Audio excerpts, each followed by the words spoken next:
So hello everyone, I hope सबैजना सन्चै हुनुहुन्छ होला है। सो म चाहिँ आज फेरि सदादेखि नेक्स्ट भिडियोलाई लिएर आएको छु। यो भिडियोमा चाहिँ म विशेष गरी 18 देखि 20 वर्षको व्यक्तिहरूलाई के भन्न चाहे है, किनभने यो एज भनेको गर्ने व्यक्तिको लागि जे नि गर्न सकिने एज हो र नगर्नेको लागि के नि गर्न नसकिने एज हो है।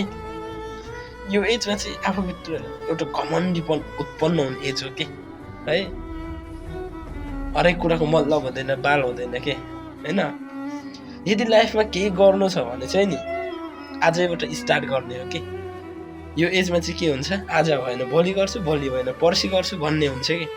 किनकि यो एजमा बढ्दो उमेर हो, समयको महत्त्व के हो बुझिँदैन के है। समय कति इम्पोर्टेन्ट छ भन्ने कुरो बुझिँदैन।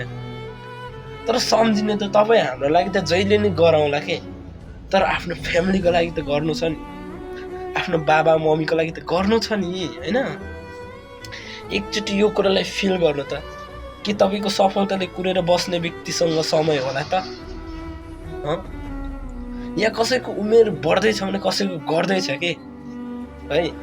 यदि तपाईँले साँच्चीकै सफलता हुन मन छ भने जुन व्यक्तिले चाहिँ तपाईँको सफलतालाई कुरेर बसेको छ नि, त्यो व्यक्तिलाई देखाउनु छ भने, त्यति बेला प्राप्त गर्नु छ भने आजैबाट स्टार्ट गर्नुहोस्, कहिल्यै भोलि न है।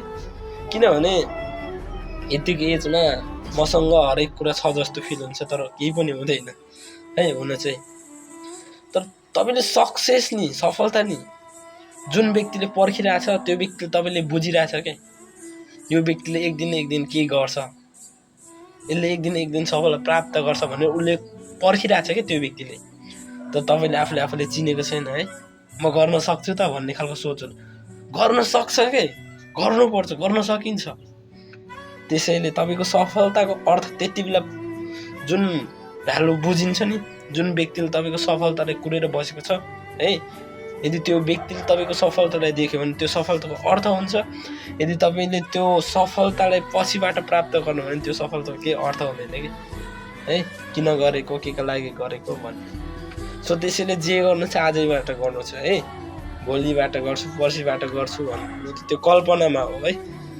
एज कटिसकेपछि नि जुन यो 18 देखि 20 वर्षको उमेर कटेपछि त यो गर्छु भन्दै त्यो गर्छु भन्दै सक्यो जिन्दगी।